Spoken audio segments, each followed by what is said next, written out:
Hello students, so I welcome you all to this new session of Design of Steel Structure with me, Shashank Avasthi. This is our lecture number 11.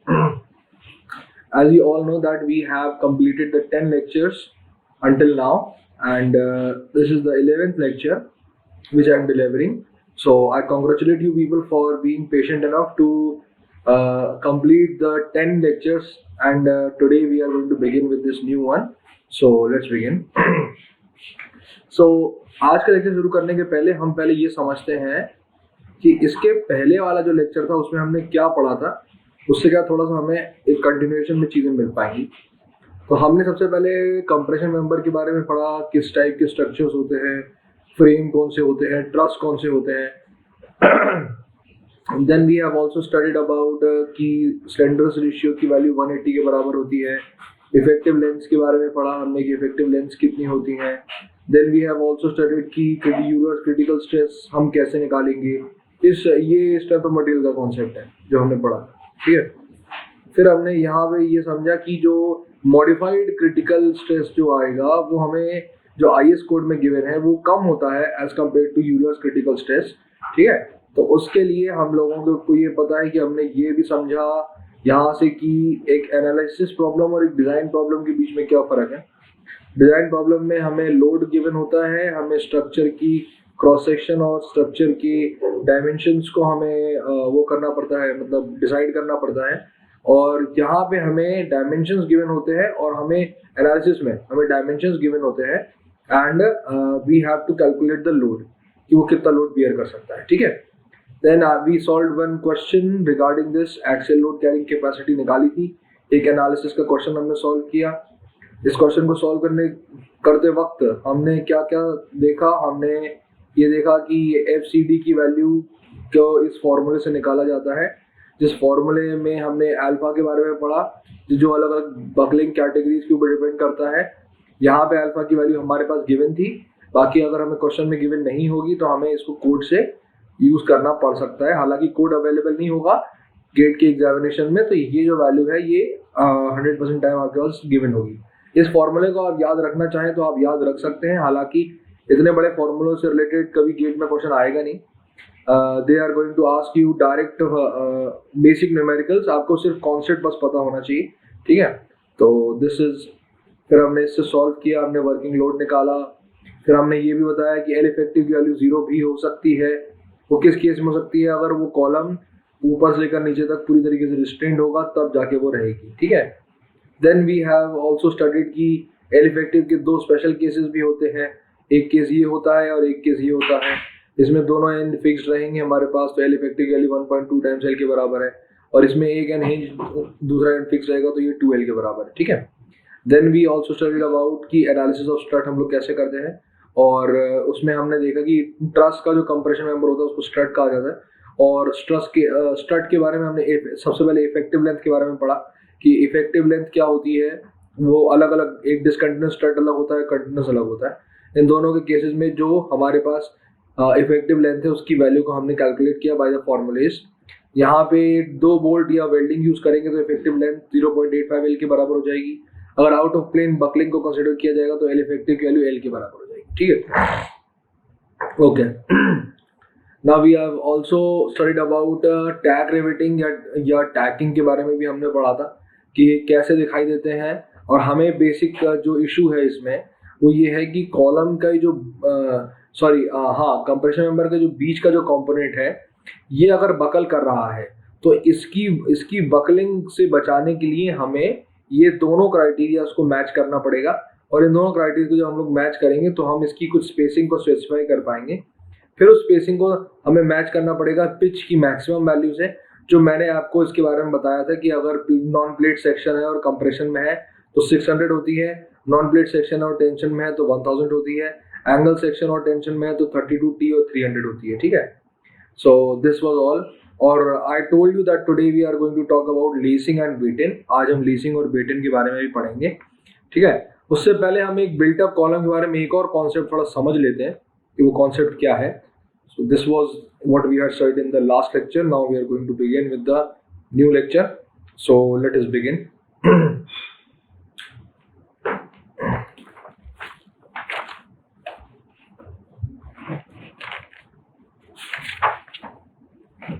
Okay. So today, first of all, we are going to talk about the concept of built-up columns. Concept of built-up columns. यहाँ मैं एक minute. Yeah. So we are going to talk about built-up columns. देखिए ये word mostly आपको देखने को नहीं मिलेगा, पर ये वर्ड मैं क्यों यूज कर रहा हूँ उसके पीछे बहुत बड़ी वजह है. तो वो क्या रहता है कि दो केस बन सकते हैं. या तो हम एक आई सेक्शन को, सिंगल आई सेक्शन को, या सिंगल टी सेक्शन को, या सिंगल किसी भी एक सिंगल सेक्शन को अगर हम लोग उपयोग करें एज अ कंप्रेशन मेंबर तो कोई दिक्कत नहीं है, क्योंकि ये एक सिंगल सेक्शन होता है. ठीक है.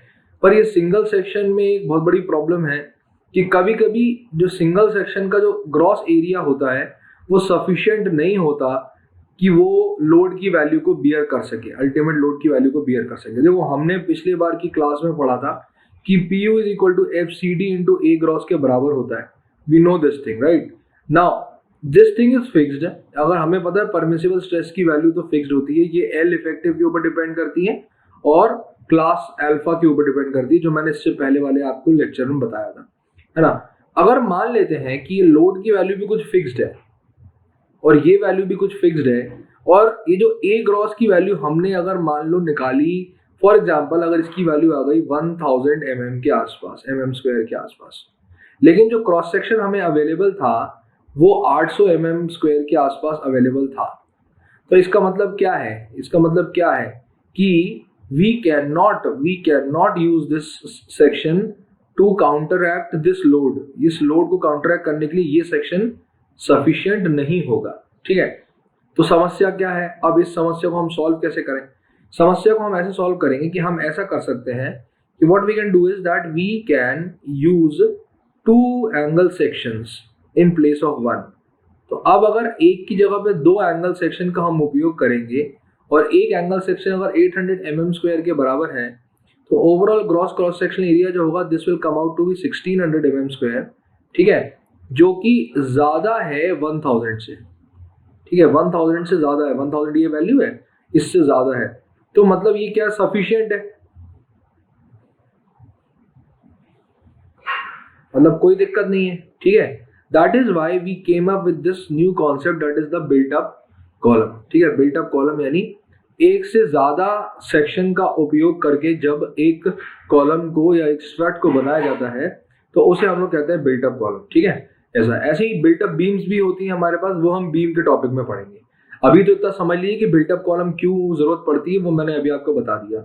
जब जो area gross area of cross section एक सिंगल कॉलम का इनसफिशिएंट रहे, तब हम लोग क्या करते हैं, एक से ज्यादा सेक्शंस का उपयोग करते हैं ताकि उस क्रॉस सेक्शनल एरिया जो रिक्वायर्ड है, जैसे ये रिक्वायर्ड एरिया था, है ना, ये रिक्वायर्ड एरिया था, इस रिक्वायर्ड एरिया से ज्यादा एरिया हमने यहाँ प्रोवाइड कर दिया. This is the actual area provided. मतलब ये हमने इतना एरिया दिया है और इतने एरिया की जरूरत थी उसको काउंटरैक्ट करने के लिए, तो हमारे पास सेफ कंडीशन बन जाती है. ठीक है. अब देखो बिल्ट अप सेक्शन वाला जो इससे पहले वाले लेक्चर में भी जो मैंने आपको बताया था, जो टैक रिवेटिंग वाला जो केस मैंने आपको बताया था, वो बिल्ट अप सेक्शन में ही देखने को मिलता है. जब हम मैंने बताया ना, जब दो एंगल सेक्शंस को दो गजेट प्लेट्स के बीच में, ये एक गजेट प्लेट है, इसके बीच में ये दो एंगल सेक्शन है. ठीक है. एक नहीं है, these are two angle sections back to back. ठीक है. टू एंगल्स है यहाँ पे. एक मिनट, इसको दूसरे कलर से कर देता हूँ. तो these are two angle section. ये दो एंगल सेक्शन जो है ये बैक टू बैक लगे हुए हैं. तो इनके केस में ही टैक रिवेटिंग होती है. यानी अगर कोई आपसे पूछे कि एक बिल्ट अप मेंबर जो होता है उसके केस में क्या टैक रिवेटिंग होती है, तो आपको कहना है जी सर, यस.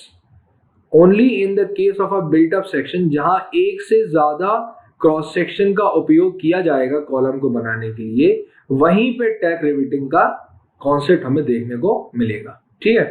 सो ये हमने टैग रिवेटिंग के बारे में तो पहले पढ़ लिया था. अभी हम थोड़ा सा एक कॉन्सेप्ट समझने की कोशिश करते हैं, क्योंकि इससे रिलेटेड लॉजिकल थियोरेटिकल क्वेश्चन आपसे पूछा जा सकता है, ठीक है, थियोरेटिकल क्वेश्चन आपसे पूछा जा सकता है। अब थियोरेटिकल क्वेश्चन कैसा पूछा जा सकता है sir?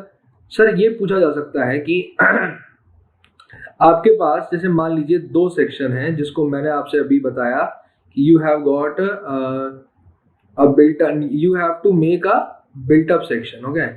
So this is a built up section over here.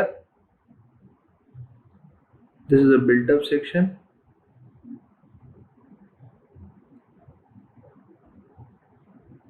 So this is one angle and this is another angle, okay?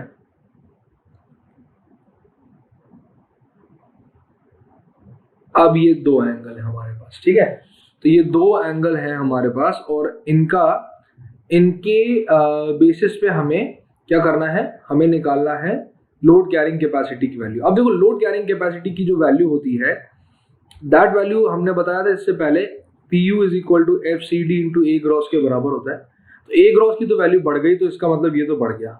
लेकिन अगर इस प्रकार का अरेंजमेंट है कि जैसे मान लीजिए हमारे पास दो ये थी, दो सेक्शंस थे, एंगल सेक्शंस, और हमारे पास ये दो हमारे पास ये है, this is a gusset plate over here, ठीक है, this is a gusset plate and this is an angle section, ये गजेट प्लेट है और ये दो एंगल सेक्शंस है, ओके। अब देखिए प्रॉब्लम क्या है, प्रॉब्लम कुछ नहीं है।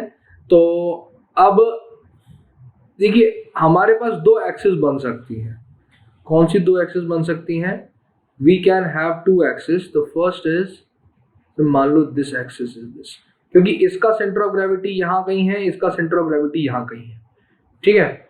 एंड द सेकेंड जो एक्सिस होती है वो इसके केस में अलग होगी और इसके केस में अलग होगी, ठीक है। सो दिस इज, मान लो दिस इज x एंड मान लो this is y1, this is y2, एक minute, y2, okay. Now the thing is कि now this entire cross section, that is this both of these this angle as well as this angle, ये जो दोनों angle हैं, ये angle जो है, ये एंगल और ये एंगल, ये जो दोनों एंगल हैं, both these angles are going to act as one member। अब ये एक मेंबर की तरह अगर एक्ट कर रहे हैं तो उसका मतलब ये है कि जो आई मिनिमम की वैल्यू हम जो निकालते थे, वो आई मिनिमम पहले तो क्या होता था कि सिर्फ एक क्रॉस सेक्शन के अबाउट हम लोग निकालते थे। तो पहले हम क्या करते थे कि या तो आई एक्स एक्स या तो आई वाई वाई, दोनों में से जो भी मिनिमम होगा उसको कंसिडर कर लेते थे। लेकिन यहाँ क्या प्रॉब्लम है कि अब जैसे दो सेक्शन है हमारे पास, ठीक है, और इन दोनों सेक्शन के लिए आई एक्स एक्स और आई वाई वाई जो अब हम जो नया निकालेंगे, both of these values are now calculated by a new theorem, that is the parallel axis theorem।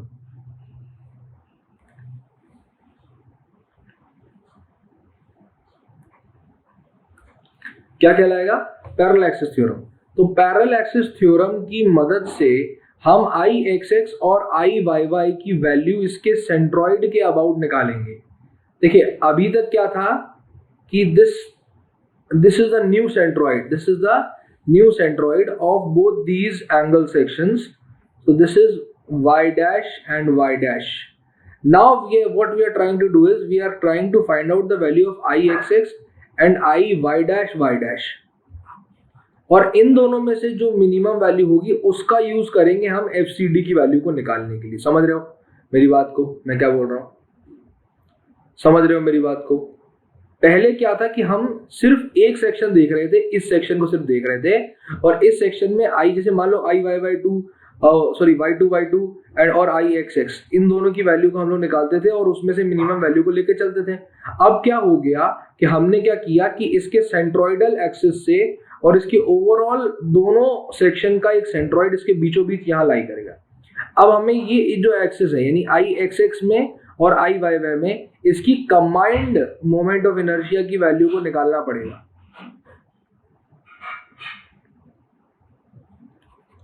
और इस कंबाइंड मोमेंट ऑफ इनर्शिया की वैल्यू से हम सीधे बता सकते हैं कि अब इस बिल्ट अप सेक्शन के लिए FCD की वैल्यू कितनी होगी। आप समझ रहे हैं ना मेरी बात को, मैं क्या कह रहा हूं? तो FCD की वैल्यू को अब कैलकुलेट करना है with respect to combined moment of inertia, और कंबाइंड मोमेंट ऑफ इनर्शिया निकलता है पैरेलल एक्सिस थ्योरम से।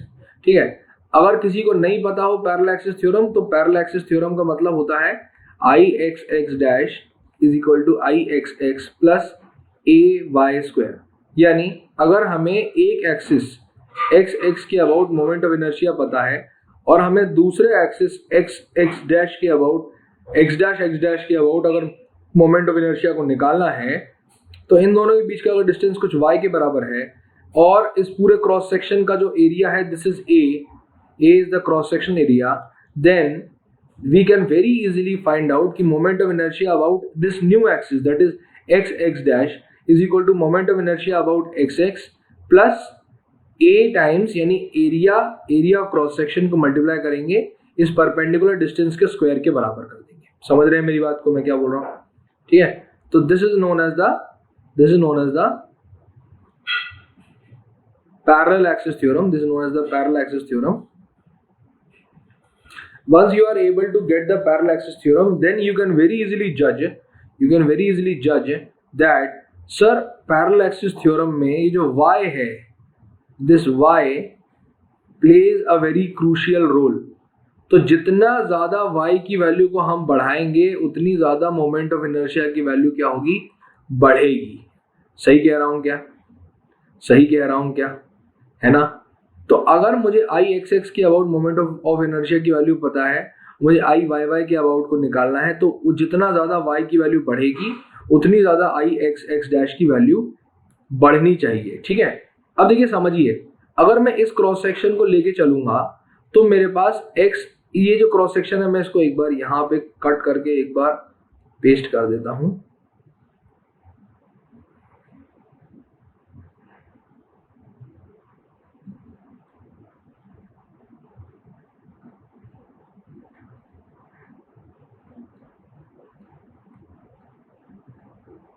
So this is the thing. Okay. तो अगर मैंने इसके पहले ये मैंने आपको पैरेलल एक्सिस थ्योरम समझाया, अब इस क्रॉस सेक्शन के लिए जो IXX है वो एक्सिस और इस ओवरऑल बिल्टअप बीम का जो एक्सिस है ये वाला, ये दोनों के दोनों एक्सिस क्या कर रहे हैं? ये सिमेट्रिकल है। तो हम डायरेक्टली कह सकते हैं कि ये जो पहला वाला क्रॉस सेक्शन है और ये जो दूसरा वाला क्रॉस सेक्शन है, इसके अगर हम मोमेंट ऑफ इनर्शिया को सीधे ऐड कर दें, यानी अगर हमें ओवरऑल अगर हमें XX की वैल्यू चाहिए तो हमें ट्वाइस टाइम्स IXX की वैल्यू को लेके चलना पड़ेगा। क्यों? क्योंकि ये क्रॉस सेक्शन और ये क्रॉस सेक्शन दोनों सिमेट्रिकल हैं। तो क्या होगा कि इसके अबाउट जो मोमेंट ऑफ इनर्शिया होगा वो और इसके अबाउट जो मोमेंट ऑफ इनर्शिया होगा वो, उन दोनों को हम डायरेक्टली ऐड कर देंगे because y is equal to zero. देखो y क्या होता था? y होता था इन दोनों के बीच की दूरी। अगर y की वैल्यू 0 के बराबर होगी तो IXX डैश की वैल्यू किसके बराबर हो जाएगी? IXX के बराबर हो जाएगी, है ना? तो इसका मतलब क्या है कि इस सेक्शन का तो लोकेशन चेंज हुई नहीं है। अगर ये लोकेशन चेंज नहीं हुई है तो इसका मतलब ये है कि इसका moment of inertia about XX और इसका moment of inertia about XX, इन दोनों की वैल्यू को अगर मैं ऐड कर दूंगा then we can very easily get the value of combined section. ये कंबाइंड सेक्शन का XX है। ठीक है, फिर मैंने यहाँ पे एक टर्म y डैश भी निकाला था। ठीक है, इसको तुम x डैश बोल दो जिससे क्या आसानी जाए। x डैश है कंबाइंड सेक्शन का, सही। ठीक है, सिमिलरली अगर हम y डैश की वैल्यू को निकालें तो ये हम कैसे निकाल सकते हैं?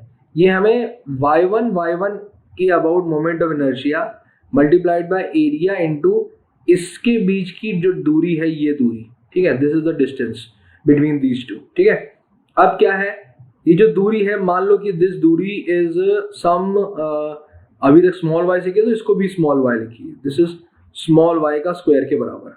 सिमिलरली ये जो इस साइड का जो क्रॉस सेक्शन है यानी y2 plus a times y square, ये इसको जब हम ऐड कर देंगे, ये जो पहला वाला टर्म है this denotes section number 1 and the second term denotes section number 2. Now by using this formula which we can very easily find out the value of IYY dash and which is the combined moment of inertia of this value. ठीक है, तो इससे हम क्या समझ सकते हैं कि ये जो आई एक्स एक्स डैश है ये तो देखो y से इंडिपेंडेंट है, this value is independent of y, but this value is dependent on y। ठीक है, तो हमें क्या करना है, हमें y का मतलब क्या है, देखो y का मतलब है कि इन दोनों के बीच की इंटरनल स्पेसिंग के ऊपर डिपेंड करता है। देखो ये डिस्टेंस यहाँ से लेकर यहाँ तक का जो ये जो डिस्टेंस है ये वाला डिस्टेंस तो फिक्स रहेगा, this is the centroidal distance, और ये तो हमारे पास कोड में फिक्स रहता है। लेकिन ये जो बचा हुआ बीच वाला जो मैं ब्लू से जो मैं मार्क कर रहा हूँ यहाँ पे, this distance, this blue distance, this is variable, the spacing is variable,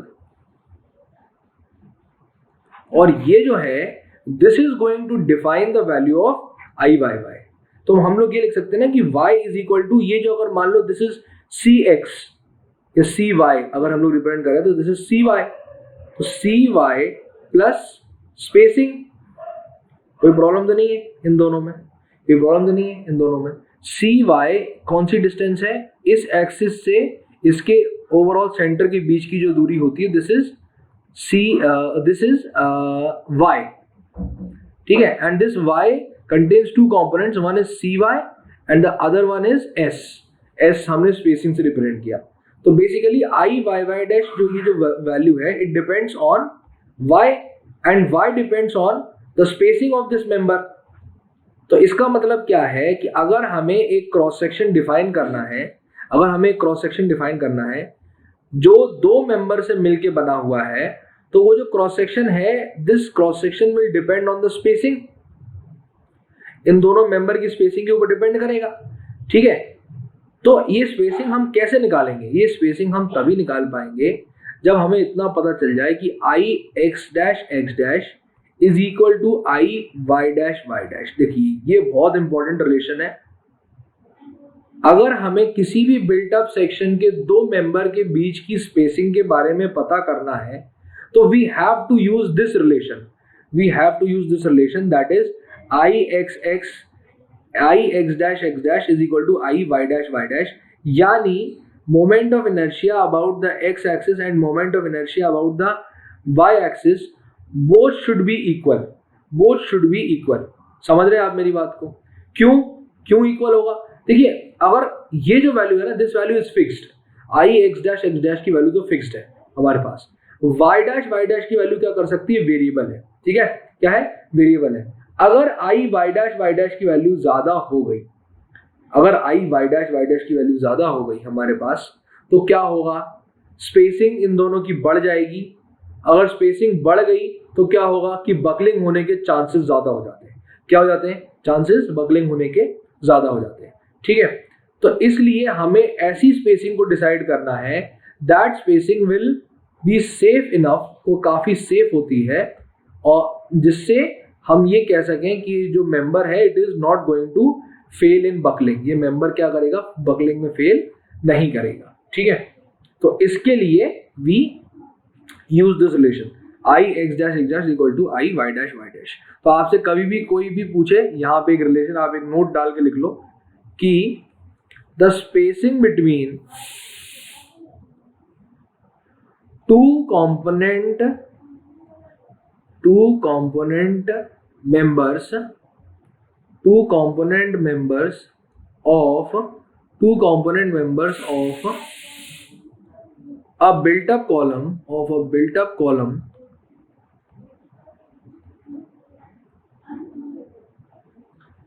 is decided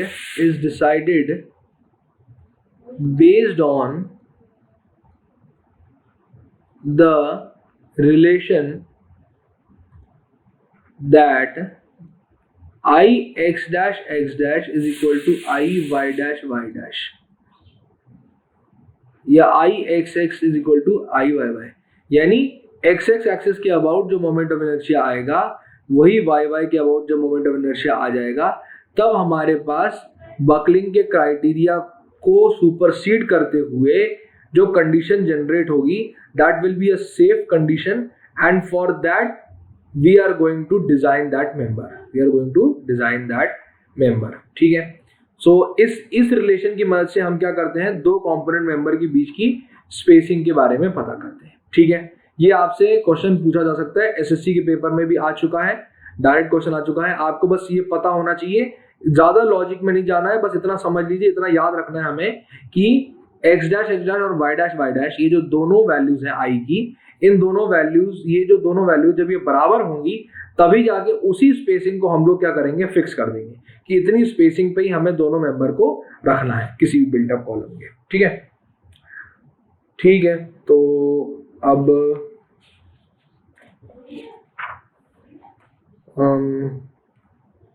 एक और अजम्पशन आप लोग यहाँ लिख लेते हैं, ये है कि बेस्ट अरेंजमेंट कौन सा होता है, best arrangement of two angle section. ठीक है, यहाँ एक और नोट डाल के लिख लो, एक ऑब्जर्वेशन है, ऑब्जर्वेशन क्या है कि the best arrangement of two angle sections is when both two equal angle sections, बोल दो, sorry, two unequal angle sections, is when both the longer legs are connected and when both the shorter legs are disconnected। Okay, मतलब क्या, मतलब क्या, देखिए मान लेते हैं कि हमारे पास ये दो मेंबर है, this is one member,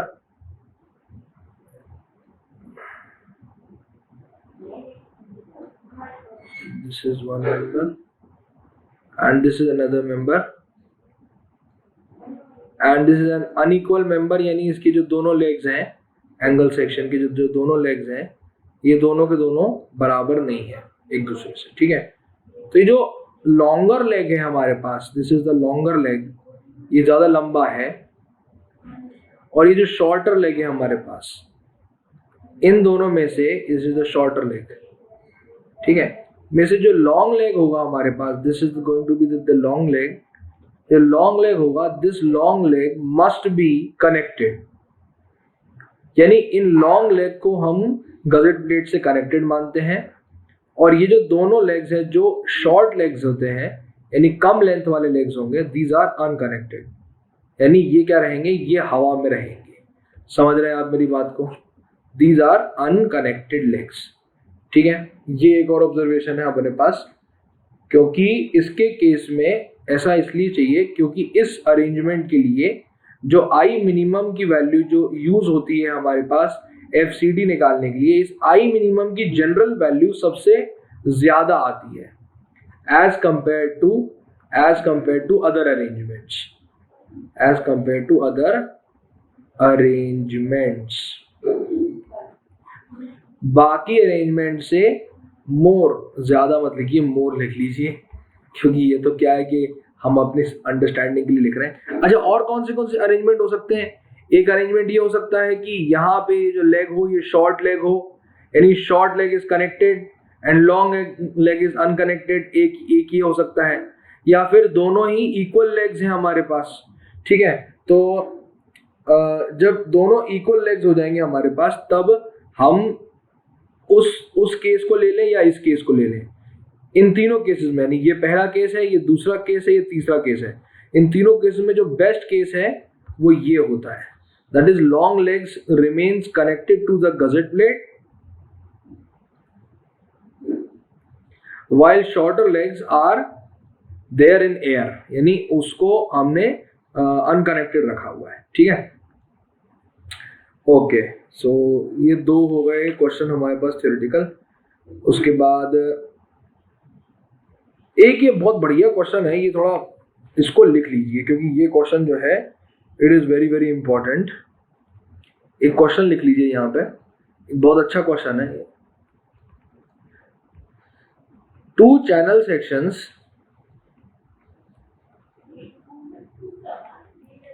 are placed back to back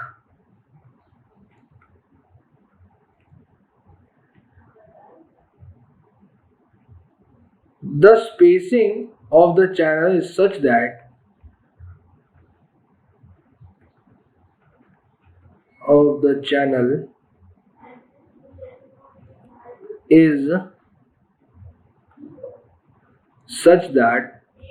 IXX is equal to IYY. अब यही चाहिए थी स्पेसिंग हमें, है ना?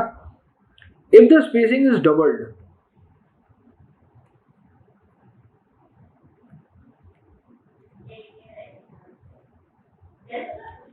और स्पेसिंग को डबल कर दिया जाए तो लोड कैरिंग कैपेसिटी पे क्या असर होगा?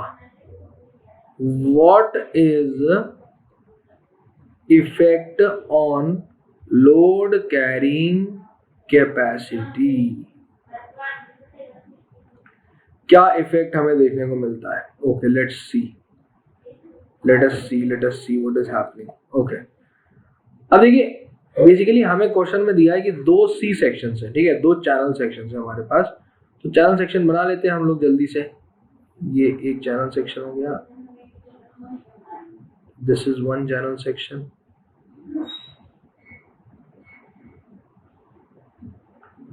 And this is another channel section. और ये दोनों के दोनों मिला के एक बिल्टअप कॉलम बन रहा है. क्या बन रहा है? एक बिल्टअप कॉलम बन रहा है. This is a built up column. Okay, so this is a built up column. अब क्या हो रहा है कि दिस इज IXX,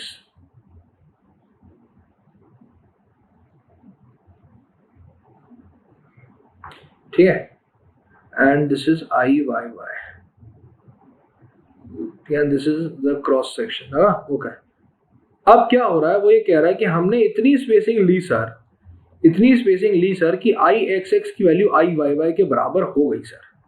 तो यही तो ऑप्टिमम केस था. अब सवाल पूछ रहा है कि अगर स्पेसिंग को मैं डबल कर दूं, यानी स्पेसिंग को मैंने 2 गुना कर दिया, तो लोड कैरिंग कैपेसिटी पे क्या असर होगा? तो देखो बेसिक, सबसे पहले हम लोग आगे बढ़ते हैं. हमें पता है कि FCD की जो वैल्यू है ये गवर्न करती है कि कितनी PU की वैल्यू आएगी. हमें ये फॉर्मूला पता है कि PU is equal to FCD into gross cross sectional area. We know this formula. अब जब gross cross sectional area constant है तो FCD की वैल्यू गवर्न करेगी कि PU की वैल्यू कितनी रहेगी, ठीक है. और FCD की वैल्यू डिपेंड करती है किस पे? I मिनिमम की वैल्यू पे. यानी इस पूरे cross section built up cross sectional area का जो मिनिमम मोमेंट ऑफ इनर्शिया है उसके ऊपर डिपेंड करेगी FCD की वैल्यू, ठीक है. तो यदि I मिनिमम की वैल्यू बढ़ जाएगी तो FCD की वैल्यू बढ़ जाएगी. तो लोड कैरिंग कैपेसिटी की वैल्यू क्या हो जाएगी? सॉरी, I मिनिमम की वैल्यू अगर बढ़ जाएगी तो FCD की वैल्यू क्या हो जाएगी? कम हो जाएगी. तो अगर FCD की वैल्यू कम हो गई हमारे पास, तो हम सीधे बोल सकते हैं कि जो PU की जो वैल्यू है, दिस PU की वैल्यू विल आल्सो डिक्रीज, ठीक है. तो आप देखिए, मेरी बात समझिए कि अगर ये स्पेसिंग है, हमें इससे पहले मैंने आपको बताया था इसके प्रीवियस स्लाइड में कि IXX की वैल्यू जो है, ये IXX की वैल्यू तो कांस्टेंट है. It does not depend on Y. IXX क्योंकि सिमेट्रिकल सेक्शन है तो IXX की वैल्यू Y के ऊपर डिपेंड नहीं करती. देखो, angle section and channel section are almost the same thing, ठीक है. वो बिल्कुल सिमेट्रिकल होते हैं दोनों के दोनों, है ना, 2 एक्सिस के अबाउट. तो उसमें तो कोई दिक्कत नहीं है. तो IXX की वैल्यू जो है, IXX की वैल्यू तो भैया किसी चीज के ऊपर डिपेंड कर नहीं रही, तो it is not going to change. लेकिन अगर IYY की वैल्यू हमने, अगर S की वैल्यू बढ़ा दी, जैसे मान लो हमने, तो S की वैल्यू बढ़ा दी तो Y की वैल्यू बढ़ा दी, और Y की वैल्यू बढ़ा दी तो पैरेलल एक्सिस थ्योरम से जो IYY है उसकी वैल्यू बढ़ा दी.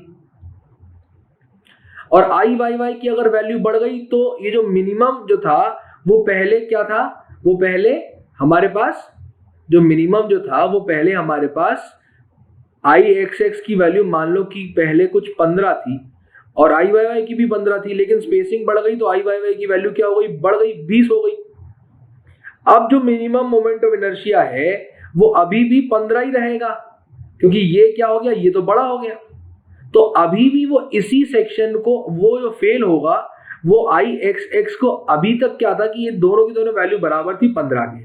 अब जैसे स्पेसिंग बढ़ा दी तो IYY की वैल्यू बढ़ गई, लेकिन अगर आई वाई वाई की वैल्यू बढ़ गई तो जो मिनिमम और मैक्सिमम वाला क्राइटेरिया था वो अब आ जाएगा फंक्शन में, और वो फंक्शन में आ जाएगा तो दोनों में से जो मिनिमम वैल्यू है वो तो 15 ही रही अभी भी। अगर आई वाई वाई की वैल्यू बढ़ गई तो दोनों में से जो मिनिमम वैल्यू है वो तो अभी भी 15 है ना, 20 और 15 में से 15 मिनिमम होता है। तो अभी भी जो लोड कैरिंग कैपेसिटी है वो तो उतनी ही रहेगी ना जितनी पहले थी। आप समझ रहे हैं मैं क्या बोल रहा हूं? इसका मतलब फिर से सुनिए, एफ सी डी की वैल्यू आई मिनिमम के ऊपर डिपेंड करती है, ठीक है। अगर स्पेसिंग की वैल्यू को हमने बढ़ा दिया तो वाई की वैल्यू बढ़ जाएगी। वाई मतलब कि इसके सेंटर ऑफ ग्रेविटी से इसके सेंटर ऑफ ग्रेविटी के इन दोनों के बीच की जो दूरी है, ये ओवरऑल सेंटर ऑफ ग्रेविटी से इसकी जो बीच की दूरी है ये वाई के बराबर होती है, ठीक है। And this is the spacing का half, this is the spacing का हाफ, एंड ये जो बचा कुछ है this is centroidal distance. Centroidal distance और स्पेसिंग का हाफ इसके ऊपर डिपेंड करता है। अब सेंट्रोइडल डिस्टेंस तो फिक्स्ड है तो इसको तो हमें हाथ लगाना नहीं है, लेकिन स्पेसिंग जो है दिस कैन बी इधर इंक्रीज्ड और इधर डिक्रीज्ड, है ना। तो हमने यहाँ पे स्पेसिंग को इंक्रीज कर दिया, स्पेसिंग बढ़ेगा तो वाई बढ़ेगा, वाई बढ़ेगा तो आई वाई वाई बढ़ेगा। लेकिन आई वाई वाई के बढ़ने से क्या फर्क पड़ा? कोई फर्क थोड़ी ना पड़ा उससे। आई वाई वाई अगर बढ़ भी गया तो जो मिनिमम आई है यानी जो मिनिमम मोमेंट ऑफ इनर्शिया है वो तो अभी भी 15 के बराबर ही है। वो अगर अभी 15 के बराबर है इसका मतलब क्या है कि जो पहले लोड कैरिंग कैपेसिटी थी उतनी ही लोड कैरिंग कैपेसिटी अभी भी होगी। तो इसका मतलब ये है कि स्पेसिंग बढ़ा देने से लोड कैरिंग कैपेसिटी पे कोई असर नहीं पड़ता, load carrying capacity remains the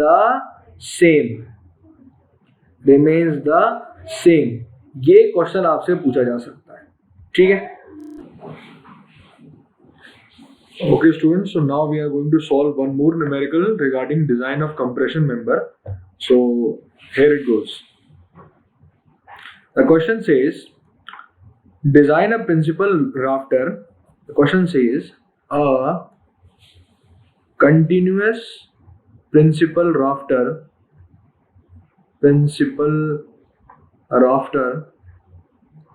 is 3 meters long between intermediate connections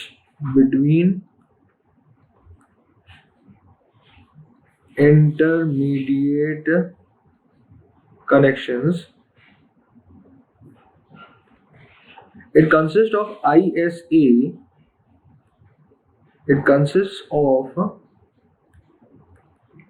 ISA 90 by 90 by 8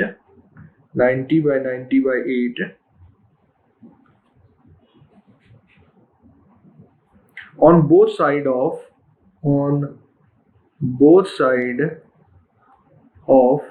a 16 mm gusset plate. On both side of a 16 mm gusset plate, the two angles are tack riveted. The two angles are tack riveted by using 16 mm diameter bolts at 30 centimeter interval. Effective length can be taken as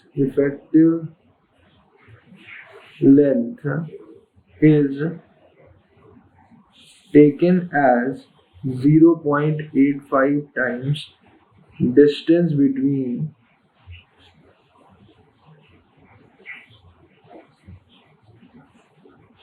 intersections. Find number 1 load carrying capacity,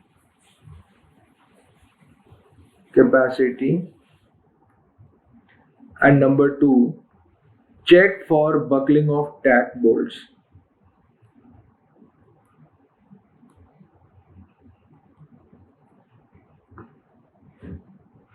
Intermediate components, the tack bolts, intermediate components between tack bolts, है ना? Okay, between टैक bolts. देखिए अब आप कहेंगे कि sir इतना बड़ा question है तो गेट के पेपर में ऐसा कुछ आएगा क्या? देखिए आप ये मत समझिए, बिल्कुल this question is basically a framework, it is a framework. It helps us in getting a grasp of the actual grassroots concept which is employed while solving the questions of GATE. तो इन जैसे question से अगर हम feel ले पाए, अगर हम concept को समझ पा रहे हैं, तो जो एक्चुअल गेट में जो भी क्वेश्चन आएगा उसकी कैसी भी लैंग्वेज को ट्विस्ट कर दें, हम अपनी थिंकिंग को उसके हिसाब से मोल्ड कर सकते हैं. That is why I have included this question in this lecture series. Okay, basically this is a conventional type question, but this question will help you think, will help you open up your mind कि हाँ चलो अगर मेरे पास एक compression member का कोई आता है क्वेश्चन तो मैं डरूंगा नहीं उस क्वेश्चन से. ठीक है, तो बड़ी चीजों को एक बार अगर हम लोग ने पार कर लिया तो छोटी मोटी चीजें क्या होंगी, मतलब जो ऑब्जेक्टिव टाइप क्वेश्चन होंगे वो बहुत आराम समझ में आ जाएगा. तो ये है क्वेश्चन. ठीक है, अब देखिए प्रिंसिपल राफ्टर से सबसे पहली बात आपको ये पता होना चाहिए, प्रिंसिपल राफ्टर क्या होता है? कंप्रेशन मेंबर होता है. कंप्रेशन मेंबर होता है ट्रस का. ठीक है, ट्रस के कंप्रेशन मेंबर को प्रिंसिपल राफ्टर बोला जाता है ना. अब देखो क्या होता है कैसा नहीं होता है, हम लोगों को इस पे ध्यान नहीं देना. हमें इसके बारे में अगर होगा तो we are going to study it in industrial buildings, but right now we are not discussing कि कहाँ लगा होता है उसका क्या मतलब. बस इतना समझना है कि कंप्रेशन मेंबर होता है. अब कंप्रेशन मेंबर 3 मीटर लंबा दिया हुआ है, ISA 90/90/8. ये हमारे पास इसका मतलब 2 ISA ऑन बोथ साइड लिखा है, यानी एक 16 mm की गजेट प्लेट है, उसके दोनों तरफ 2 ISA 2 एंगल सेक्शंस को लगाया गया है. ठीक है, और ये दोनों एंगल सेक्शंस ये टैग रिवेटेड है जिसमें 16 mm डायमीटर के बोल्ट्स का उपयोग किया जा रहा है एट 30 सेंटीमीटर इंटरवल, है ना. ये है. और क्या दिया है पेपर में क्वेश्चन में कि effective length is taken as 0.85 times the distance between the intersections. Okay sir, now what we have to find is that we have to find the load carrying capacity and we have to check for the buckling of intermediate columns. Okay sir, so how are we going to do it? तो before that the question also gives us a few data. तो मैं data यहाँ लिख देता हूँ कि question में क्या क्या डेटा गिवन है हमें. तो the data which is given in the question is that ISA 90/90/8 ये जो हमारे पास सेक्शन है, इसके लिए जो ग्रॉस क्रॉस सेक्शन एरिया होता है this is 1379 mm square. This is the gross cross section area. The RXX and the RYY is equal to 27.5. मैं बताऊंगा ये RXX और RYY क्या है. ठीक है, the RUU is equal to 34.5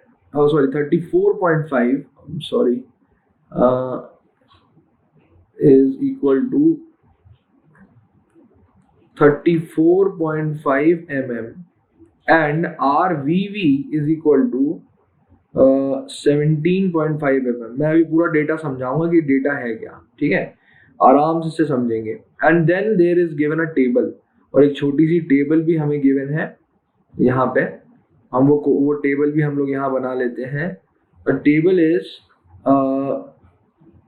table is like this, that it is a table between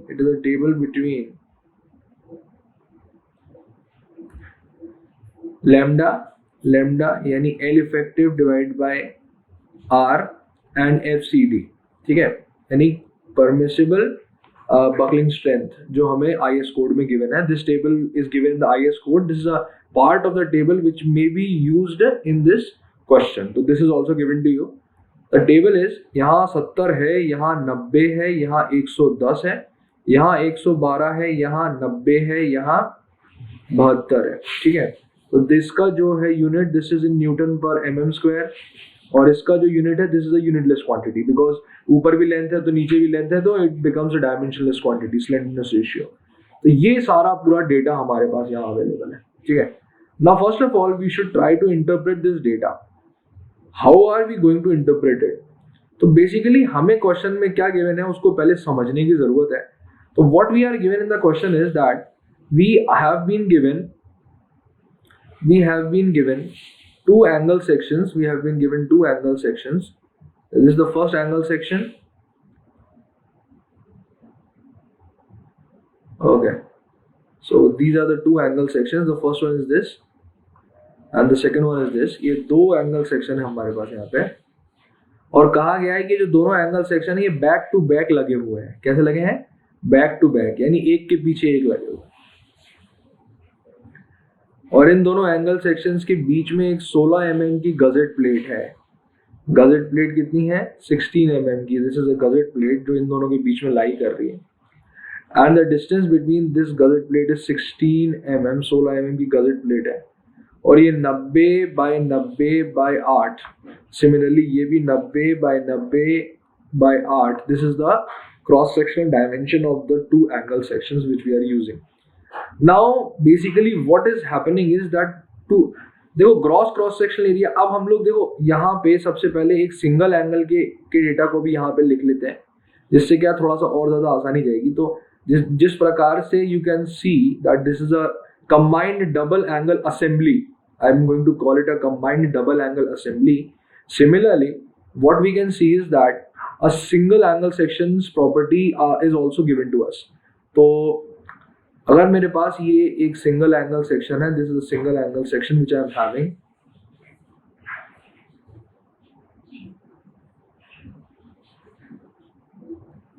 I'm sorry, this is not okay. So this is a single angle section, 90 by 90 by 8. These are the dimensions of this angle section. और ये angle section हमारे पास दो axes में divided है. Now because this is a symmetrical angle section, तो IYY और IXX जो है ये जिस पॉइंट पे, जिस सेंट्रॉइड पे, या इसको G नाम दे देता हूँ, जिस सेंट्रॉइड पे जाके ये दोनों टकराएंगे, उससे इस फाइबर की दूरी और ये फाइबर की दूरी, ये दोनों की दोनों बराबर होने वाली है. दोनों की दोनों बराबर होने वाली है. ठीक है. So what we are given is that if we are talking about the single angle section, then very easily we can say that the value of RXX is equal to RYY is equal to root I by A gross, और A gross की value जो single angle section के लिए है, this is given to us. यानी एक अगर angle section के एरिया क्रॉस सेक्शन को देखा जाएगा तो it comes out to be 1379 mm square. यानी इसका एरिया है ये. ठीक है. ये डबल असेंबली का एरिया नहीं है, ये सिंगल एंगल का एरिया है. समझ रहे? सिंगल एंगल का एरिया हमें यहाँ गिवन है, और हमें क्या गिवन है कि इसी एंगल के लिए जो रेडियस ऑफ गायरेशन की जो वैल्यू आएगी हमारे पास, वो, क्योंकि एरिया, ग्रॉस एरिया हमारे पास कांस्टेंट है और moment of inertia we can very easily see that is the symmetrical section. तो the moment of inertia will be same in the x and the y direction. That is why इस relation में अगर इसको put करेंगे तो we can very easily get the value of radius of gyration in the two about the two axis which is going to be equal. यानी radius of gyration की value x X और Y Y के about बराबर होगी, और वो हमें यहाँ गिवन है ये 27.5. मेरी बात समझ में आ गई? तो ये क्रॉस सेक्शनल एरिया हमें गिवन है जो कि एक एंगल का है, और हमें रेडियस ऑफ गायरेशन की वैल्यू भी गिवन है जो हमें एक्स एक्स और वाई वाई से दूरी को शो करती है. ठीक है. अब आते हैं कि sir what is this U U and V V. तो बेसिकली क्या होता है ना, अगर हम थोड़ा सा अपनी घड़ी को पीछे ले जाए तो we in strength of material we have learned a concept of transformation of stress. Transformation of stress के बारे में स्ट्रेंथ ऑफ मटेरियल में आपने पढ़ा होगा. नहीं पढ़ा होगा तो इन्हीं लेक्चर सीरीज में कहीं पे आपको जो फैकल्टी है वो they are going to teach you about the concept of transformation of stress. तो ट्रांसफॉर्मेशन ऑफ स्ट्रेस का जो मूलभूत सिद्धांत है वो ये कहता है कि अगर एक्सिस जो है अगर वो चेंज हो जाए, ठीक है, तो उस पे लगने वाले जो स्ट्रेसेस होते हैं वो भी चेंज हो जाते हैं. ठीक है. ये चीज आपको स्ट्रेंथ ऑफ मटेरियल में transformation principal stress, shear, maximum shear stress का जो कॉन्सेप्ट है वहां पे आपने इसके बारे में सुना होगा, है ना. यहाँ पे भी उसकी यूटिलिटी है. यूटिलिटी बहुत प्रोफाउंड है. प्रोफाउंड कैसे कि जिस प्रकार इस एक्सिस को थोड़ा सा अगर मैं घुमा दूं, ऐसे घुमा दूं और इसको ऐसे घुमा दूं, तो क्या होगा कि जो एक्सिस, जो परपेंडिकुलर एक्सिस है, this symmetrical axis are going to take a new orientation. ये जैसे ये मान लेते हैं कि इसको थोड़ा सा हमने घुमा दिया and it is going to take a new orientation. अब now in this orientation, suppose this orientation is UU and VV. Now initially what the axis XX was has now been rotated and is transformed to a new axis that is UU. अब XX जो है वो move करके UU बन गया और YY जो है वो मूव करके VV बन गया, है ना। अब आप कहोगे सर इसमें ये रोटेशन क्यों कर रहे हैं एक्सिस का, क्या जरूरत पड़ गई? अरे दादा तुम समझ ही नहीं रहे हो। ये जो आई एक्स एक्स और आई वाई वाई की जो वैल्यू है ना, ये वैल्यू बराबर है हमारे पास, लेकिन ये तब है जब इस एंगल को मैं सीधा रखूंगा, यानी एक्स एक्स और वाई वाई का जब ये सीधा ओरिएंटेशन होगा, ये ऐसा रखा है और ये ऐसा रखा है, तो इस ओरिएंटेशन के लिए ये वैल्यू मेरे पास 27.5 के बराबर आ रही है। लेकिन अगर मैं इसको थोड़ा सा भी रोटेट कर देता हूं और रोटेट करने के बाद एक स्पेसिफिक जगह पे जाके रोक देता हूं, तो मैं दोबारा अगर इन एक्सिस के अबाउट अगर मैं मोमेंट ऑफ इनर्शिया को कैलकुलेट करूंगा और मोमेंट ऑफ इनर्शिया को अगर डिवाइड करूंगा ग्रॉस एरिया से, और फिर मैं आर एक्स एक्स और आर एक्स एक्स जो कन्वर्ट हो जाएगा किसमें, आर यू यू में, यानी अब इसके अबाउट एक दूसरा रेडियस ऑफ गायरेशन निकलेगा और इसके अबाउट एक दूसरा रेडियस ऑफ गायरेशन निकलेगा। तो ये जो दोनों वैल्यू होगी रेडियस ऑफ गायरेशन की, ये डिपेंड करेगी moment of inertia about U U and moment of inertia about V V. अब क्या होता है ना कि जब मैंने बताया ट्रांसफॉर्मेशन ऑफ स्ट्रेस में क्या होता था कि जब हम एक्सिस को रोटेट कर देते थे तो जो स्ट्रेसेस होते थे वो ओरिएंटेशन के साथ बदल जाते थे। सिमिलरली इस केस में जो मोमेंट ऑफ इनर्शिया होगा वो मोमेंट ऑफ इनर्शिया ओरिएंटेशन के साथ बदल जाएगा। ओरिएंटेशन ऑफ एक्सिस के साथ मोमेंट ऑफ इनर्शिया बदल जाएगा और वो बढ़ जाएगा या कम हो जाएगा। ये सब चीजें जो सिद्धांत हमने स्ट्रेंथ ऑफ मटेरियल में पढ़े हैं वही सिद्धांत हमें उपयोग में आएंगे, और उसको मैं यहाँ डिस्कस नहीं करना चाहता हूं। बस मुझे इतना समझाना था आपको कि जब एक्सिस अपनी जगह से रोटेट हो जाते हैं और अपने ओरिएंटेशन को चेंज कर देते हैं तो उन एक्सिस के अबाउट जो मोमेंट ऑफ इनर्शिया होता है वो भी सब्सिक्वेंटली चेंज हो जाता है। क्या हो जाता है? चेंज हो जाता है। तो अगर वो मोमेंट ऑफ इनर्शिया चेंज हो गया तो radius of gyration automatically change हो गया, क्योंकि moment of inertia radius of gyration के ऊपर पूरी तरीके से निर्भर है कि नहीं। अगर ये दोनों की दोनों चीजें आपको समझ में आई तो आपको ये समझ में आ जाएगा कि जो दोनों वैल्यूज हमें क्वेश्चन में गिवन है, यानी आर यू यू और आर बी वी, जो दोनों वैल्यू है, एक 34.5 गिवन है हमें and the second one is 17.5 which is given to us. तो दोनों वैल्यू है हमारे पास, इन दोनों में से जो मिनिमम वैल्यू आ रही है this is this value. Okay sir, now what is the catch?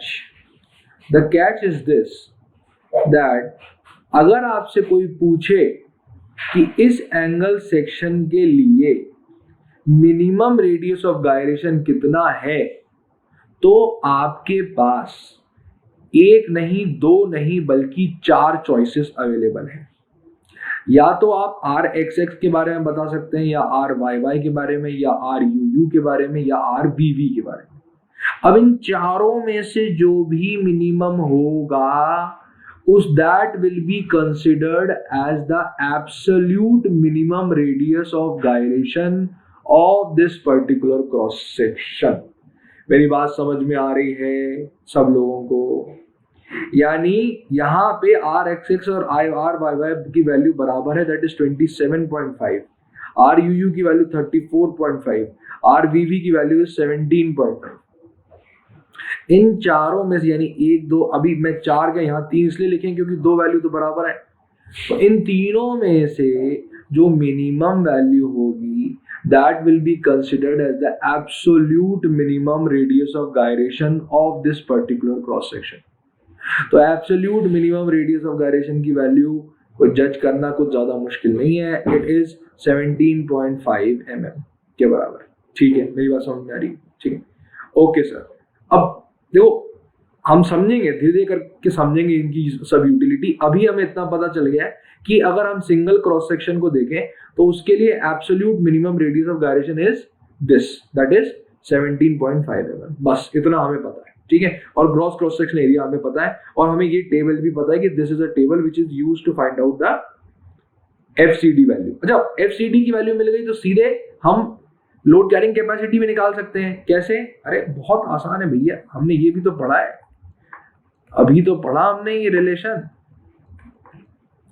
Load carrying capacity is equal to gross cross sectional area multiplied by the stress value, the permissible compressive stress value which is given in the code. और ये value हमारे पास उस table से हमें मिलेगी जो हमने अभी अभी टेबल यहाँ पे पढ़ा था। और ग्रॉस क्रॉस सेक्शनल एरिया कितना होगा? अब क्योंकि ये लोड जो है ये दो एंगल लेंगे तो this will B governed bye a double angle assembly. ये जो फॉर्मूला है this is used for a double angle assembly. Double angle assembly मैंने इससे पहले बताई थी, ये फॉर्मूला इसके लिए यूटिलाइज्ड है, क्योंकि ये क्या है, this is a double angled assembly which is used to form that principal rafter. देखो, सेक्शन की इंडिविजुअल कुछ कैरेक्टरिस्टिक्स होती हैं, और जब दो सेक्शन साथ में मिलके एक असेंबली बना ले, ठीक है, तो उसकी कैरेक्टरिस्टिक्स बदल जाती है। उसकी क्या हो जाती है? कैरेक्टरिस्टिक्स बदल जाती है। मैंने इससे पहले भी आपको बताया था इस चीज के बारे में, ठीक है। So what we have is that directly we can write in this formula that Pu is equal to 2 times 1379 या 30 कितना था? हाँ, तो ये 2 गुना है, क्योंकि ये डबल एंगल असेंबली है तो 2 एंगल के एरिया को कंसिडर करना पड़ेगा। इसको मल्टीप्लाई करेंगे FCD से, FCD जो हमें टेबल से मिलेगी। अगर ये FCD की वैल्यू मुझे मिल गई तो we can very easily say that this is the ultimate load which can be taken by the cross section. यानी जो क्रॉस सेक्शन है वो इतना अल्टीमेट लोड को ले सकता है। बहुत बढ़िया सर, बहुत ही बढ़िया सर। अब इस FCD की वैल्यू को मैं निकालूं कैसे सर? तो टेबल में FCD की वैल्यू जो है it is given in comparison to the value of lambda. और लेमडा जो है हमारे पास this is KL upon R minimum, जहां पे KL is nothing but L effective, जो कि हमारे पास क्वेश्चन में पहले से ही गिवन है कि 0.85 टाइम्स L के बराबर लेना है। ध्यान से पढ़ो इस क्वेश्चन को, ध्यान से पढ़ो इस क्वेश्चन को, क्या लिखा हुआ है? The effective length is taken as 0.85 times distance between the intersections. Okay, so this is the thing, and this is a 3 metre long between intermediate connections. यानी 3 मीटर लॉन्ग क्या है? इसकी नेचुरल लेंथ है, और इसको 0.85 से जब मैं मल्टीप्लाई करूंगा then I can very easily find out the effective length. तो इफेक्टिव लेंथ ऐसे निकल आएगी हमारे पास। अब क्या है? R मिनिमम की वैल्यू चाहिए, R मिनिमम की वैल्यू चाहिए, बस यहीं पे है। ये चीज पता चल गई तो मतलब तर्क है। फिर उसके अलावा ये ज्ञान पता चल गया तो बस फिर जीवन में कुछ नहीं बचा है, खत्म है बस। ये चीज है, ये कोर है, कोर कॉन्सेप्ट है। अब समझना है मैं ध्यान से, ठीक है? बिल्कुल ध्यान से सुनेंगे सब लोग, मैं क्या बोलने की कोशिश करूंगा। So the thing is कि whenever we are using two angles back to back, then we cannot use the individual property of the angle. We have to find out the radius of gyration of a double angle assembly. इस assembly का radius of gyration हमें निकालना है, ठीक है। इस assembly का radius of gyration क्या होता है? इस असेंबली का रेडियस ऑफ गायरेशन क्या होता है कि we have got this two axis, these ये जो दोनों एक्सिस हैं यहाँ पे, जो मैं एक काम करता हूँ रेड से रिप्रेजेंट कर देता हूँ। 1 मिनट रुको, यहाँ पे तो लंबा हो जाएगा। तो दिस इज, मान लो कि this is the axis, let is रहने दो उसको, चलो हटाओ, काफी हो जाएगा। तो this is x axis and this is y axis, okay. अब हमें मोमेंट जो R मिनिमम की वैल्यू चाहिए ना, ये y डैश मानो इसको, ठीक है, y डैश मानो, और ये x डैश मानो। अब हमें जो R की वैल्यू चाहिए ना, रेडियस ऑफ गायरेशन की, वो हमें इसके पहले जो वैल्यू गिवन थी, ये वाली वैल्यू जो x और y के अबाउट जो गिवन थी, इसको हम उपयोग नहीं कर सकते। We can not use this value at all, because basic definition पे जाएं तो R की वैल्यू डिपेंड करती है मोमेंट ऑफ इनर्शिया पे और ग्रॉस क्रॉस सेक्शन एरिया पे, ठीक है। अब जो ग्रॉस क्रॉस सेक्शन एरिया होगा this will be equal to twice times 1379, क्योंकि यहाँ पे एक डबल एंगल की असेंबली बन गई है, ठीक है। अब हमें जो I की वैल्यू निकालनी है ना, this will be found out by the famous parallel axis theorem, जो मैंने इससे पहले आपको बताया था। The famous parallel axis theorem जो मैंने इससे पहले आपको बताया था, है ना। अब हमें क्या गिवन है? हमें क्या गिवन है कि 16 mm की गजेट प्लेट है यहाँ पे बीच में जो लगी हुई है, ये तो हमें क्वेश्चन में गिवन है पहले से, है ना। अब द थिंग इज कि we have to find out the fresh moment of inertia about X X axis, ठीक है। तो that will be equal to the moment of inertia about, ये सिंगल एंगल का है ना। तो सिंगल एंगल का जो मोमेंट ऑफ इनर्शिया आएगा एक्स एक्स के अबाउट जो आएगा, ये अगर हम लोग देखें तो ये सिंगल एंगल, इसके अबाउट मोमेंट ऑफ इनर्शिया आप लोग निकाला था हमारे पास, ठीक है। तो ये जो मोमेंट ऑफ इनर्शिया आएगा about this X X axis and similarly the moment of inertia about this X X axis, both of these moment of inertia are going to be equal to each other. देखो this, अगर parallel axis theorem को directly formula के basis पे देखें तो this is equal to a gross into Y square plus I x X plus a gross into Y square, ठीक है। अब ये चीज क्या है, ये है सिंगल एंगल, इस वाले, इसको मैं अगर नाम दे दूं कुछ a एंगल और ये b एंगल, तो अगर ये a एंगल है तो a एंगल के लिए जो मोमेंट ऑफ इनर्शिया हम लोग पैरेलल एक्सिस थ्योरम से लेंगे वो ये लेंगे, और b के लिए हम लोग लेंगे इससे। अब आप कहेंगे सर क्योंकि ये दोनों एक्सिस जो हैं ये ओवरऑल जो सबसे बड़ा एक्सिस है एक्स डैश उससे कोइंसाइड कर रहे हैं, तो ये जो दोनों टर्म होंगे ये तो दोनों जीरो हो जाएंगे, because the y is equal to zero in both these terms, because वो ऑल द थ्री एक्सिस, यानी इसका एक्स एक्स एक्सिस, इसका एक्स एक्स एक्सिस और ओवरऑल डबल एंगल असेंबली का जो एक्स एक्स एक्सिस है, all three of them are coinciding with each other. This means that the value of y, which is the perpendicular distance between the two axes being used in the parallel axis theorem, ये जो y है ये zero के बराबर है, ठीक है। तो डायरेक्टली मैं आई एक्स एक्स डैश की वैल्यू को 2 टाइम्स आई एक्स एक्स के बराबर बोल सकता हूँ, ठीक है, कोई दिक्कत नहीं है।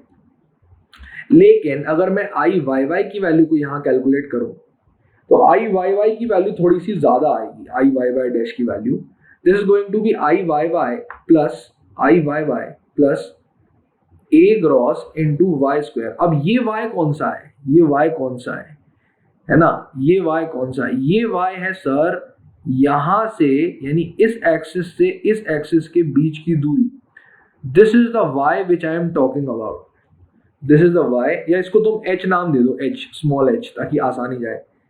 ये देखो अलग अलग नाम मैं इसलिए दे रहा हूं जिससे क्या है समझने में आसानी जाए।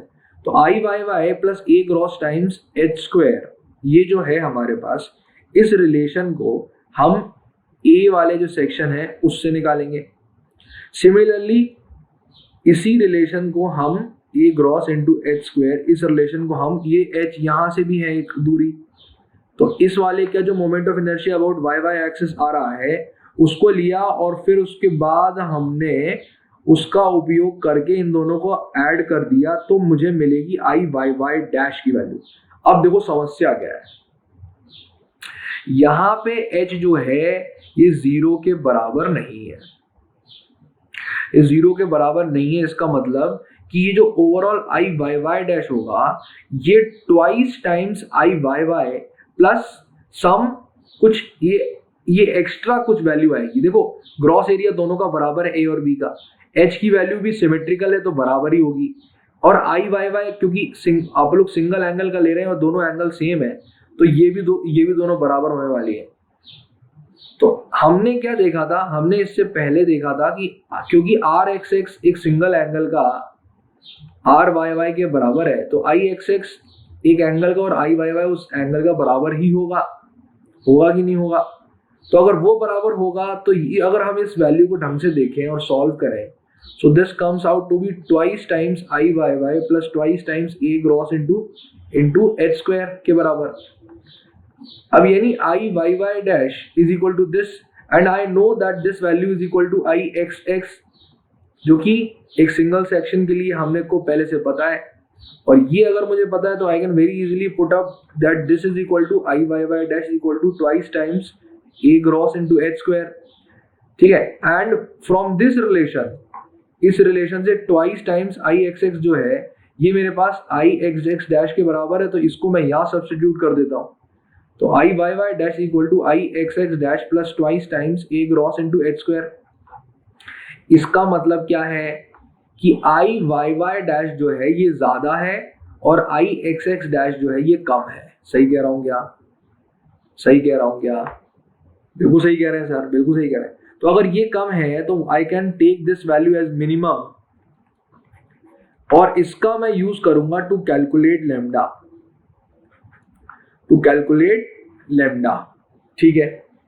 तो अब इसका मतलब क्या है सर कि what we can do is, इसका मतलब क्या है कि sir for a double angle assembly के लिए लेमडा की वैल्यू जो है this is 0.85 times L divided by lambda divide by R.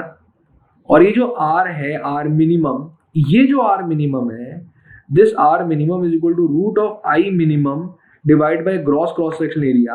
और इससे पहले जो मैंने देखा है वो ये देखा है कि एक्स डैश के अबाउट डबल एंगल असेंबली में मेरे पास ये एक्स डैश के अबाउट जो मोमेंट ऑफ इनर्शिया है वो कम आ रहा है। तो इसकी वैल्यू को मैं लेके चलूंगा, इसकी वैल्यू को जब मैं लेके चलूंगा और नीचे में यूज करूंगा ट्वाइस टाइम्स 1379 के बराबर, यानी 2 एंगल सेक्शन के लिए। तो आई एक्स एक्स डैश को हमारे पास 2 टाइम्स आई एक्स एक्स के बराबर है। तो this is equal to this. सही कह रहा हूं क्या मैं? अब अगर ये दोनों बराबर है तो हम डायरेक्टली कह सकते हैं कि 2 से 2 कैंसिल हो गया, तो हम दोबारा उसी रिलेशन पे आ जाते हैं, that is I x X upon I gross is equal to R minimum. और मैंने आपको शुरुआत में क्या बताया था कि आई एक्स एक्स और आई वाई वाई से जो पेरेंट सिंगल एंगल के लिए जो I x x divide by A gross के बराबर है, और ये ए ग्रॉस किसके बराबर है, this is equal to 1379 mm square, क्योंकि ये सिंगल एंगल का है। तो इसकी वैल्यू और इसकी वैल्यू में कुछ फर्क है क्या, ये बताओ मुझे। इसका मतलब मैं इसको डायरेक्टली आर एक्स एक्स के बराबर नहीं लिख सकता क्या? इसको देखो जरा ढंग से कि ये आर एक्स एक्स की वैल्यू और इस आर मिनिमम की वैल्यू में कुछ डिफरेंस है क्या? ये जो रिलेशन है ये तो दोनों के लिए सेम है, ना। तो इसका मतलब क्या है कि minimum radius of gyration is equal to R x X, ठीक है। और इस आर एक्स एक्स की वैल्यू हमें पहले से क्वेश्चन में गिवन है, विच इज 27.5 mm। गिवन है कि नहीं है क्वेश्चन में? ये वैल्यू गिवन है कि नहीं क्वेश्चन में, है ना। अब जब ये वैल्यू गिवन है क्वेश्चन में तो फिर कुछ नहीं बचा सर, क्या करना है सर? पुट कर देंगे और लेमडा की वैल्यू को निकाल लेंगे। लेमडा की वैल्यू को जब हम कैलकुलेट कर लेंगे तो ये अब आपकी जिम्मेदारी है, नैतिक जिम्मेदारी, फंडामेंटल राइट है आपका, फंडामेंटल ड्यूटी है आपकी कि आप क्या करें, इसको कैलकुलेट करें। And this value comes out to be 92.72। Okay sir, अब हम समझ गए सर, बिल्कुल समझ गए सर। तो इसका मतलब अगर ये वैल्यू मेरे पास नोन है लेमडा की, और ये टेबल मेरे पास नोन है, जो मैं यहाँ पे इस टेबल को मैं कट कर लेता हूँ, वहां पे मैं पुट कर दूंगा। So this value is known to मी।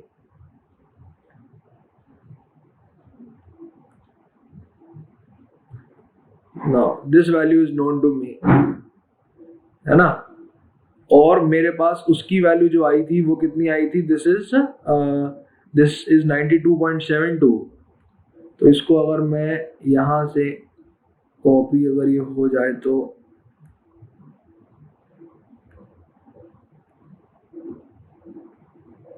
चलो कोई बात नहीं।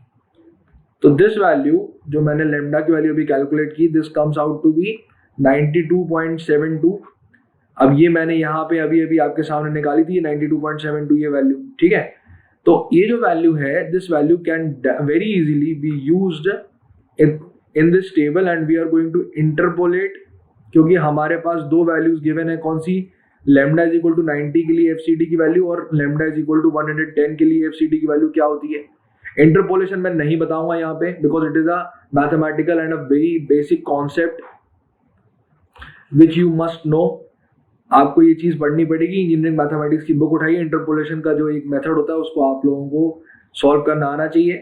तो इसका मतलब इन दोनों के बीच में कहीं लेमडा की वैल्यू लाई करेगी, उसकी मदद से मैं कुछ एफसीडी की वैल्यू को इंटरपोलेशन करके और मैं निकालूंगा, जो एफसीडी की वैल्यू मेरे पास मिलेगी 87.5 न्यूटन पर mm स्क्वायर। इंटरपोलेशन का क्या मेथड होता है वो आपको आना चाहिए, ठीक है। You should learn it. अगर आपको समझ में नहीं आ रहा इंटरपोलेशन के बारे में तो कमेंट सेक्शन में मुझे बताओ। तो आखिरी में जो क्लासेस होगी, ठीक है, या टेलीग्राम पे मैं उसके लिए कोई एक टेक्स्ट मैटर आपको शेयर कर दूंगा, then you can very easily know how interpolation works. ठीक है, तो इंटरपोलेशन करके अगर लैम्डा की वैल्यू इन दोनों के बीच में लाई कर रही है तो एफसीडी की वैल्यू इंटरपोलेट करके मैं ये वैल्यू कैलकुलेट कर लूंगा। अब मैं दोबारा उसी जगह जाता हूं जहां से ये सब की शुरुआत हुई थी। शुरुआत क्या हुई थी? शुरुआत हुई थी यहां से सर, ये यहां से सर शुरुआत हुई थी। This was the thing which we were dealing up with. That is the ultimate load carrying capacity is equal to twice times gross cross sectional area of the single section multiplied by FCD.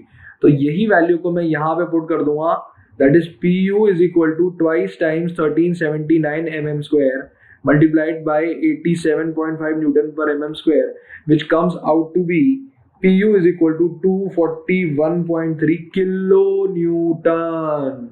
यहाँ पे गलती नहीं करना है, ये mm square में है, ये न्यूटन पर mm स्क्वायर में है, तो mm स्क्वायर से mm स्क्वायर कैंसिल हो जाएगा तो ये न्यूटन में आएगा, उसको 1000 से डिवाइड करना है, तब जाके किलो न्यूटन की वैल्यू आएगी।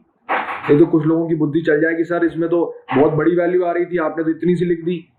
तो उसको 1000 से डिवाइड किया है भैया, थोड़ा बेसिक थोड़ा अपना क्लियर रखना है ना। तो ये जो वैल्यू आएगी by this formula we are going to get the value of load in newton, और इस न्यूटन की वैल्यू को फिर मैं किलो न्यूटन में कन्वर्ट कर लूंगा। अब क्वेश्चन में क्या गिवन है, जरा दोबारा जाए। क्वेश्चन वो कह रहा है लोड कैरिंग कैपेसिटी बताइए। तो this is the ultimate load carrying capacity we know, but this is not permissible for working conditions, क्योंकि वर्किंग कंडीशंस में जो लोड कैरिंग कैपेसिटी है this comes out to be PU divide by load factor of safety, और load factor of safety जो है जो IS 800 2007 में given है दिस इज 1.5 के बराबर, तो this is 241.3 divide by 1.5 which comes out to be 160.9 kilo newton. 160.9 kilo newton, this is the permissible load carrying capacity of that particular section.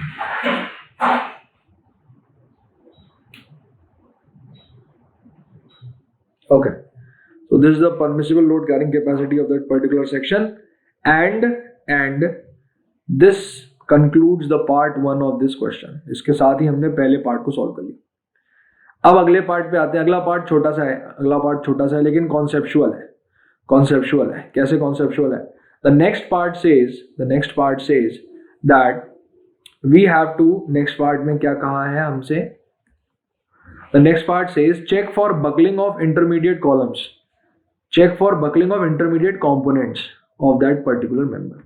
तो देखो इसके पहले मैंने इसके बारे में काफी कुछ कथा सुनाई है, यहाँ पे मैं उसी कथा को रिपीट नहीं करना चाहता, पर आप लोगों के लिए इस क्वेश्चन के लिए मैं उसको रिपीट करूंगा जिससे आप इसकी यूटिलिटी समझ पाओ। तो बेसिकली 2 गजेट प्लेट है मेरे पास, एक ये है और इसके ऊपर मेरे पास 2 एंगल लगे हुए हैं, ये एक एंगल है, ठीक है।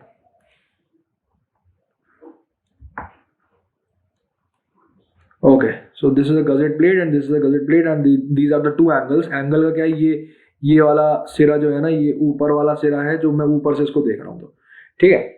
बैक टू बैक एंगल लगे हुए हैं इसके, ठीक है। इसके पीछे एक और एंगल है, मैं बता चुका हूं उसके बारे में, तो मैं बाद में नहीं बोलूंगा अभी। अब हमें ये भी गिवन है कि इन दोनों के बीच में जो दूरी है वो 3 मीटर की है, वो भी सब कुछ गिवन है। अब उस पर फोकस नहीं करना, पार्ट बी पे आ जाओ। तो पार्ट बी ये पूछ रहा है कि कंपोनेंट मेंबर्स बकल करेंगे क्या, ये पूछ रहा भैया। बड़ी प्रॉब्लम हो जाएगी। कंपोनेंट मेंबर को सबसे पहले आइडेंटिफाई करने की जरूरत है। ये है वो कंपोनेंट जिसकी बकलिंग के बारे में बात हो रही है, यानी टैक रिवेट, इस टैक रिवेट और इस टैक रिवेट के बीच का ये जो कंपोनेंट है ना, ये बकलिंग से सेफ है कि नहीं है, इसके बारे में कमेंट करना है। तो ये तभी हम बता पाएंगे जब हम इस क्राइटेरिया को फुलफिल कर पाएंगे। कौन सा क्राइटेरिया था हमारे पास? 40 से ज्यादा नहीं होना चाहिए, ये 0.6 टाइम्स लैम्डा ऑफ होल का कॉलम से ज्यादा नहीं होना चाहिए, है ना, ये चीज पता थी हमें। अब लैम्डा ऑफ कंपोनेंट, अब यहां थोड़ा सा अपने को बुद्धि चलानी, देखना ध्यान से देखना। मैं इसी के क्या क्रॉस सेक्शन को यहाँ बना देता हूँ जिससे क्या समझने में आसानी जाए, ठीक है। ध्यान से देखना अभी। तो बेसिकली ये जो क्रॉस सेक्शन है, it looks like this. There is one angle section and there is this angle section which I am drawing over here. So both these angle sections are back to back, बस ये लगे हुए हैं, ठीक है, एक दूसरे से। अब क्या हो रहा है, ये मैंने यहाँ पे आपको इसको क्रॉस सेक्शन को बना के दिखा दिया।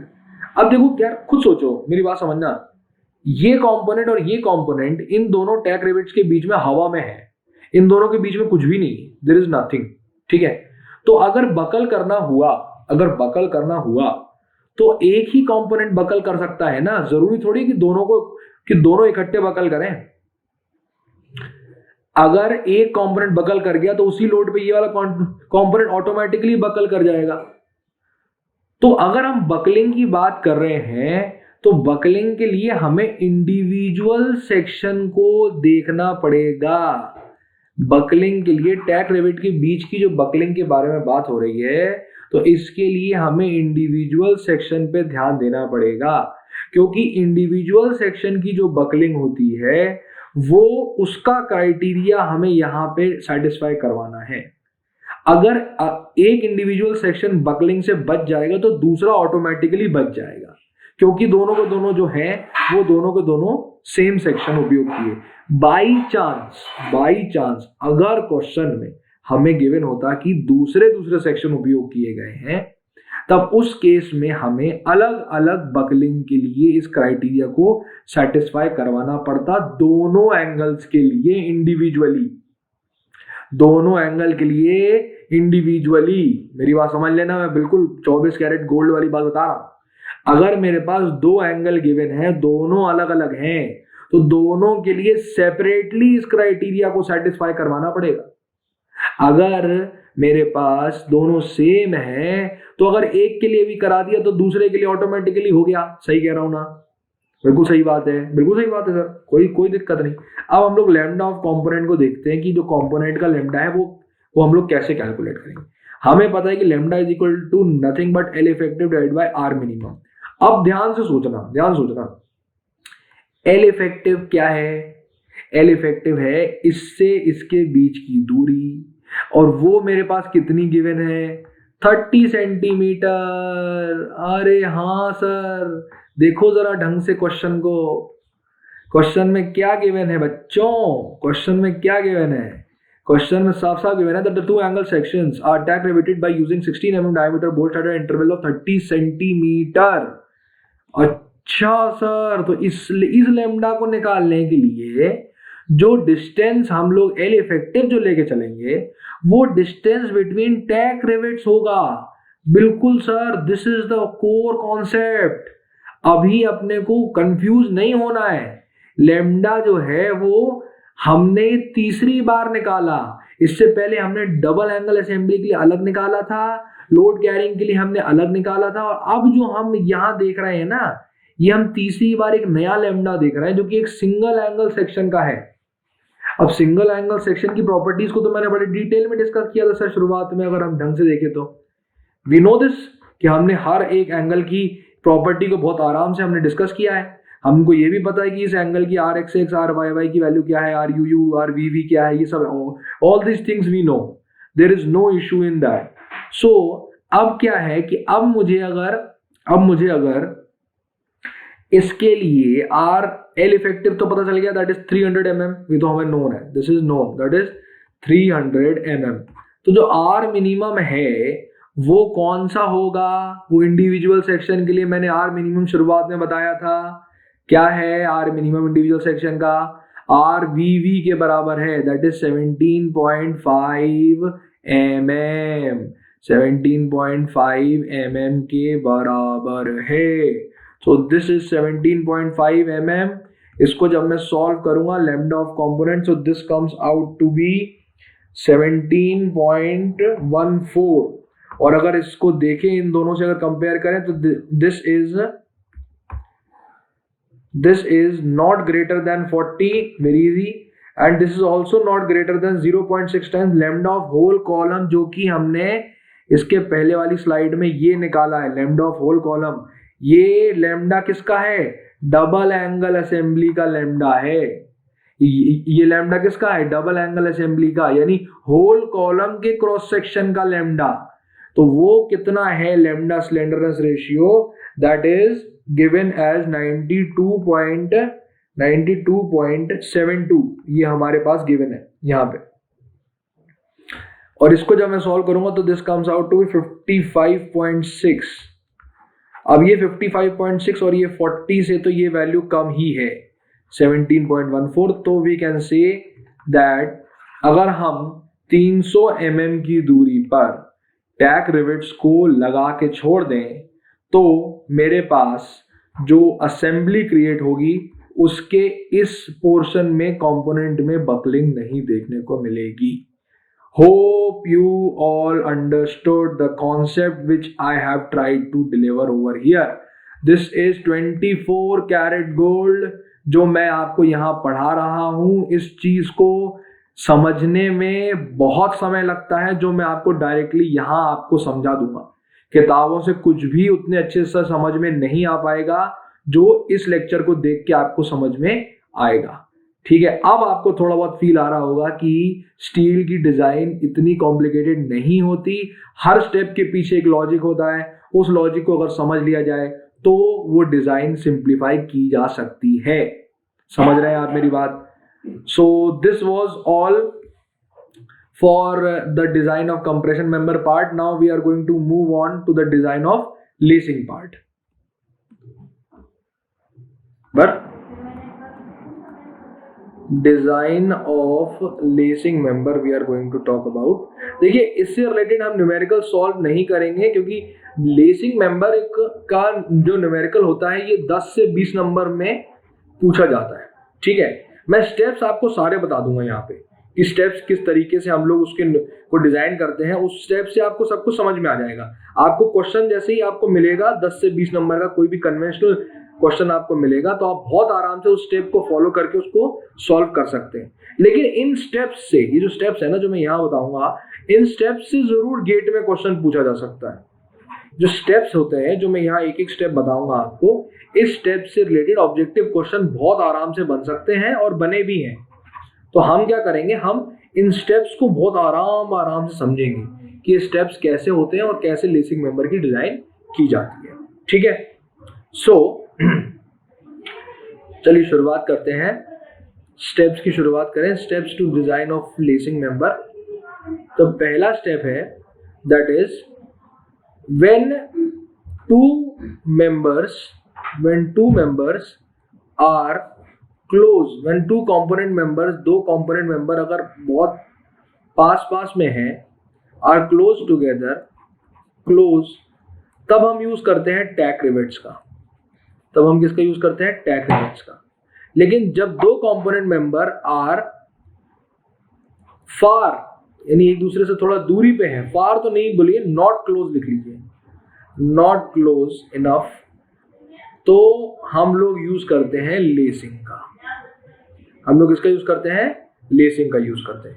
तो टैक रिवेट्स हमारे पास यूज होती हैं जब वो मेंबर, यानी जैसे मान लो कि जो दो सी सेक्शन है, इन दोनों के बीच की स्पेसिंग काफी कम है।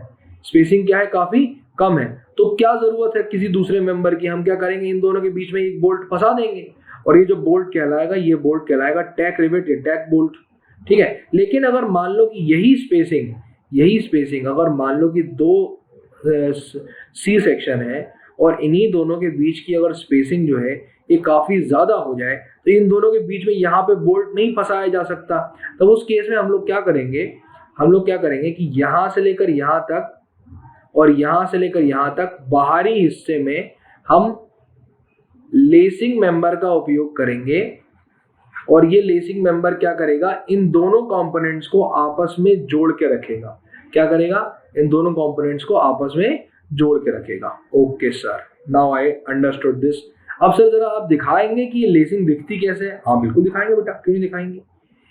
अगर मान लेते हैं कि ये हमारे पास दो, एक काम करता हूँ मैं रेड से रिप्रेजेंट करता हूँ कंपोनेंट मेंबर्स को, और लेसिंग को रिप्रेजेंट करूंगा मैं ब्लू से। तो दीज आर टू कंपोनेंट्स। एक कंपोनेंट ये हो गया और दूसरा component is this, second component is this. Okay, and then there is the lacing. Lacing कहाँ है? This is lacing. Lacing member basically क्या है? ट्रस की तरह होते हैं. ट्रस क्या होती है मैंने बताया था इससे पहले. Truss is a structure in which यहाँ पे जाके ऐसे में जुड़ जाएगा. ये थोड़ा सा मैंने छोटा मेंबर बनाया, आप थोड़ा सा बड़ा बना लेना इसको. ठीक है, मैं थोड़ा सा यहाँ थोड़ी सी गलती हो गई, ये इसको थोड़ा सा बड़ा बना दूंगा जिससे थोड़ी आसानी जाएगी समझने में. सो दिस इज